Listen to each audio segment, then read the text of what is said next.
All right, well, welcome back to Exhaust Sports Auto. My name is Kevin, and we are here to check out a 2021 Mazda CX-30. So, who do we have to thank for this little opportunity? It is none other than Capital Mazda in Cary, North Carolina.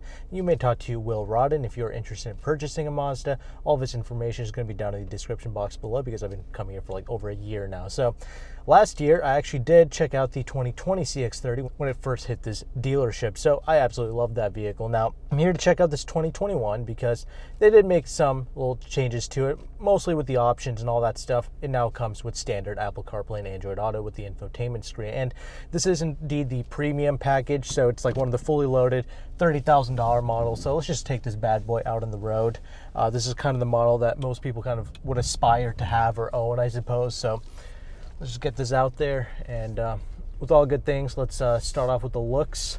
So the looks of this little CX-30, it's a handsome looking little car. I mean, what Mazda is trying to go for is that little premium look and feel to the interior, to the exterior, everything, without being a luxury car, essentially. It's a very interesting niche that they're trying to fulfill, and I mean, thus far, people seem to be liking this thing. It quickly shot up to being one of the more popular vehicles in the Mazda lineup after the CX-5, so I thought that was kind of interesting.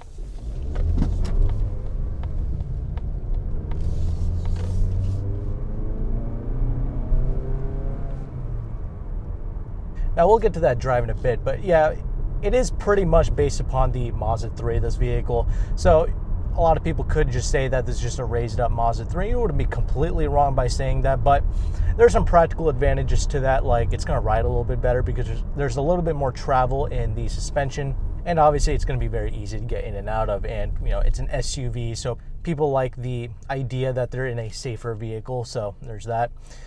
But you can decide for yourself how this vehicle looks to you. Leave your thoughts down in the comment section below. Do you like the way it looks? Is it exciting? Is it boring? Let me know. But on to more pressing matters like this drive. So drivetrain, all that stuff pretty much remains unchanged. Now there is talk that there is going to be like a turbo version of this and the Mazda 3 coming out. It's not going to be like a Mazda Speed model or anything like that. They're pretty much done with all that. It's pretty much going to be refined performance.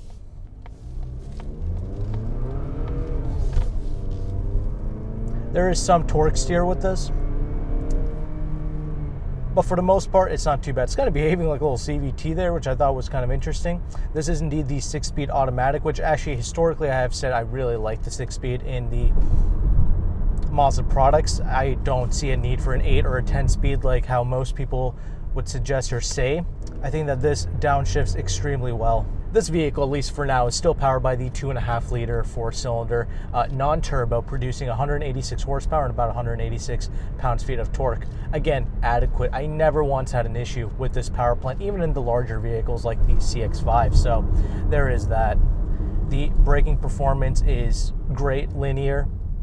It's not going to shoot you through the windshield, but it's more of a progressive brake pedal, which I really do appreciate. So the harder you get on it, the more of a progressive stopping power. It doesn't just give you all the stop up front. So that's kind of how a brake pedal should behave. But anyway, now that we're just sitting here, I guess we can go over some more specs. This vehicle does utilize a strut-based suspension up front and actually a torsion beam in the rear. Now, many people would see that as a deficit to this vehicle, especially since, you know, the previous Mazda 3s before the 2019s, they were using a multi-link in the rear. But actually, they calibrated and tuned this torsion beam to really outperform some multi-link rear suspension. So it's kind of the best engineered torsion beam that you're ever going to get, especially in this market. I mean, this is really nicer than it needs to be for this class, and you can get all-wheel drive with this. And I recently reviewed the Kia Seltos and the Hyundai Kona, and those are interesting vehicles because they're also torsion beam in the rear. However, if you get the all-wheel drive, you get a multi-link. This does not give you a multi-link even if you get an all-wheel drive system. But it's still nice to know that you have the option of all-wheel drive because it makes it for a great kind of all-rounder, all-year-round type vehicle. I love the Hyundai Kia products, but the one thing I noticed, at least with the Kia anyway, is that it lacks the chassis and the handling.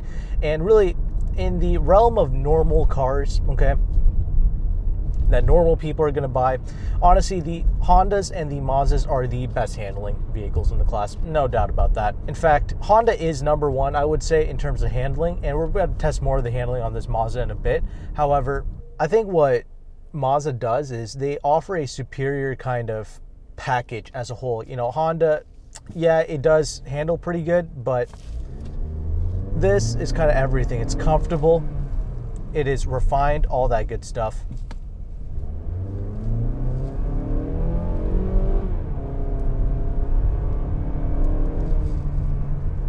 Not the most inspiring thing in the world, it's not going to light your world on fire, but it's an adequate amount of performance. But you also have to keep in mind, like I was saying, it's a refined vehicle, unlike the Hondas, which have a little bit more wind noise, road noise, all that good stuff.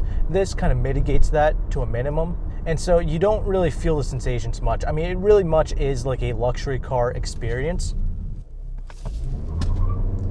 All right, so kind of launch it there from a start.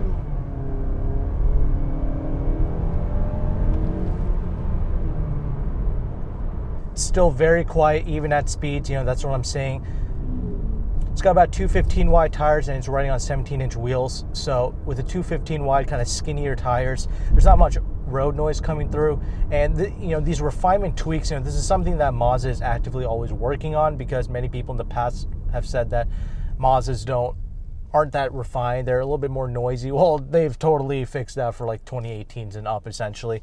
They changed out their OEM tires to a more quieter tire setup, and it really does offer, it's like a luxury car without the douchebaggery that goes with it. So you're not paying the premium of a Benz or an Audi or something like that, but you pretty much get the interior quality, the overall refinement of one of those cars with the ride quality, all that good stuff. Because some of those entry-level luxury cars, they actually do ride kind of harsh. I'm not gonna lie, they're a little bit on the stiffer side, which I'm surprised by.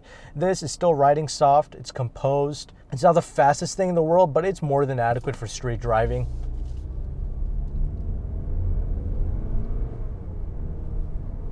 And it's overall a very smooth experience. Now, you do have some paddles with this generation, which I found interesting.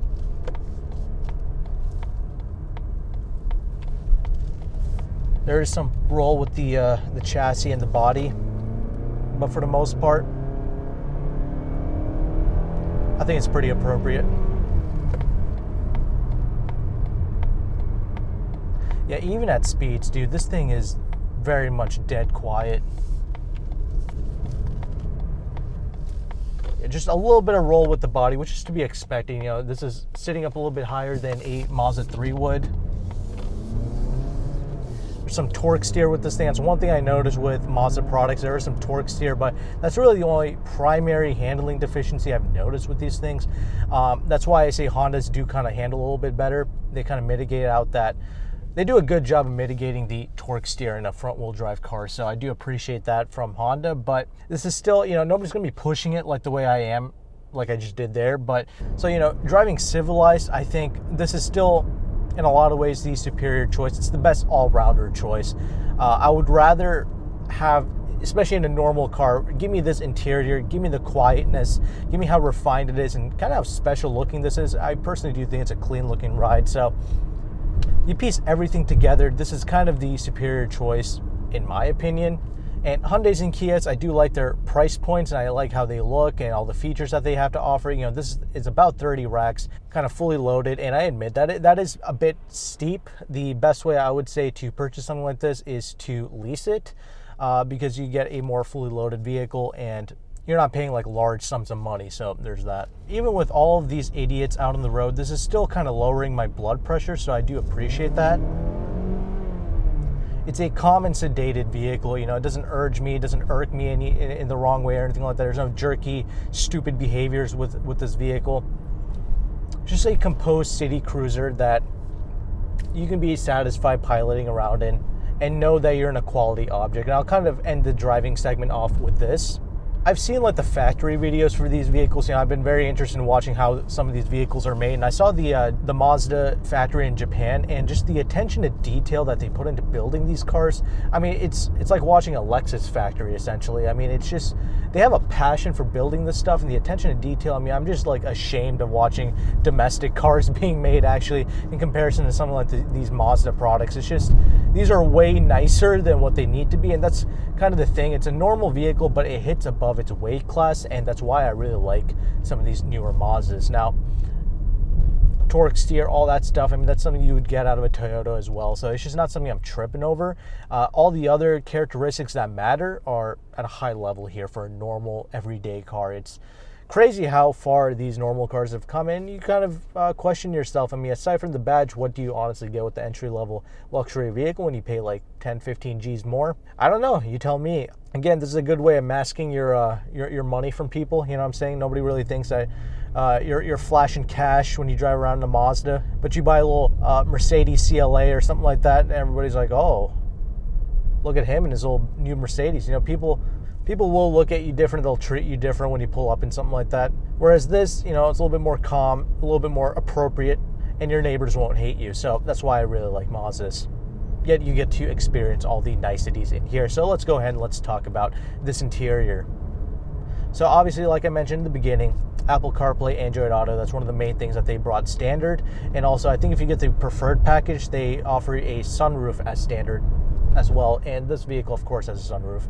I'm hanging a GoPro off of it right now. But again, this is the fully loaded trim. And again, watch my 2020 review as well, because this is going to be pretty brief. This is a quality interior space. The fit and finish, again, is at a high level. So I was talking about with those factory videos, they really do put a lot of attention to detail with this stuff.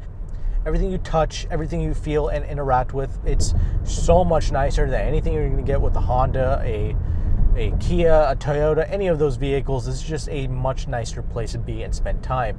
So there's like nice leather smells coming through, which is rare for this segment. The steering wheel is very much like Audi vibes essentially going on here. It's got plenty of safety features. The gauge cluster is pretty much the exact same as like in the other Mazda products. Kind of digital in the middle there for the speedometer, and everything's legible, everything's easy to understand, nothing's too crazy going on here. It's just some of these steering wheel buttons are a little bit difficult to maneuver, but you get used to that. It's not really a big issue. It's got the phenomenal Bose system. I absolutely love the Bose system that they use in these higher trim Mazda products. I do appreciate that. It's got automatic headlights, automatic windshield wipers, memory seats. It's kind of located in a weird spot, which is interesting.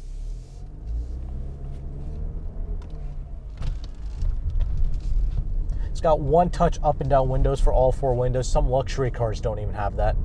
But it's not double pane glass or anything like that. The CX-9 does use double pane glass, but that's more of an expensive vehicle. And I'm absolutely loving this infotainment screen, dude. I love this generation of infotainment. It looks like high quality, it looks like money. It's like a BMW iDrive system almost, in the way they use it with the little scrolling knob and all that good stuff. And you have some physical buttons here as well for like the home, for going back, all that stuff. So it's just very easy, very intuitive. And I did actually like the previous screen as well. I thought that was also easy to use, but this just looks a lot nicer. It doesn't take up the entire real estate of the bezels, but I don't really care. I think this is big enough. It's got a nice little backup camera here, and it does actually not really move with the steering inputs, but again, it exists. It's easy. It's not a very difficult vehicle to place and drive out on the road. It's a small little car, so you can easily maneuver this thing around. That's not a reason why a lot of people like this thing. You get this whole leather treatment inside here, and it's more of a brown leather mixed with like this black. However, there's like this kind of red, you know, it's a perforated seat because it's got heated seats, of course, but it's kind of got like this red perforation going on here, but it's kind of got like this black going around. It's a nice little mixture of materials, colors, all that stuff. Just really elevates the quality in here, so I appreciate that. All the piano black plastic is actually kind of, they kind of put stickers all around it so it doesn't get scratched up. It still looks new, so I appreciate that, but it is piano black plastic. Wish they would use another material, but hey, it's whatever. It is what it is. Plenty of storage for your phone, 2 cup holders, and a traditional gear lever knob. And again, of course, I love this 6-speed automatic. Climate control, totally separated from the screen, easy to use. It's so simple, this car, like dead simple, love it. Physical controls, all that stuff. Storage space is actually pretty decent, like in this center armrest here. USBs, of course, and the glove box is a decent size as well. Of course, you have a sunroof, like I mentioned. Rear seat space, I mean, that's kind of where you're compromising a little bit. A lot of people, this is like their primary complaint with these vehicles. They're like, why can't they just make bigger cars? Well, they didn't. So what are you going to do? I do fit back there. It is a little bit more of a tighter squeeze, and I'm 5'11". I sit kind of close to the steering wheel. So even despite that, I have just the right amount of room for myself. However, the one good thing is those seats, like the backing of it, like you can really kind of like squeeze your little knees into the back of the seats. So you get a few extra inches of space that way, and you have plenty of toe room. So that's pretty good. But as a whole, I would still say it is pretty compromised, because if you're a little bit taller, like over 6 feet tall, you might even actually hit your head on the roof here. That's actually a possibility. Otherwise, though, for normal sized people, it is easier to get in and out of than like a Mazda 3 or something like that, because it does sit up a little bit higher. I will say the rear, the trunk space is stupendous. I absolutely love it. Great amount of space in the trunk. I mean, that should not be an issue for most people. Yeah, the rest of the cabin space, very comfortable, and storage space is good. These seats are extremely comfortable. There's a lot of great things going on here. I feel like the pros definitely outweigh the cons with this, and yeah, if possible, if budget allows, Mazdas are kind of my choice. Obviously, the Hyundai Kia products, especially for the price and the lease prices that they offer, are still great, of course. But this is like, when you get into these Mazdas, it's like a complete package plus some, if that makes sense. Now, you could actually get a trim level just before this or something like that and save some more coin, but that's something for you to negotiate. This feels nicer than some Acura products I've been in. I mean, it has like a very much an Audi-like vibe to it, and I really appreciate that. The fit and finish is great. Utilization, the execution, all this good stuff, it's all at a high level, and I appreciate that. So that's kind of my review of this vehicle. Also, check out my 2020 review as well for a little bit more insight. This is kind of a quick rundown of this car. If you're interested in Mazda, definitely do check out Capital Mazda in Cary, North Carolina. You may contact Will Rodden. All of his information is going to be down in the description box below. Thank you again for watching. Take care and goodbye.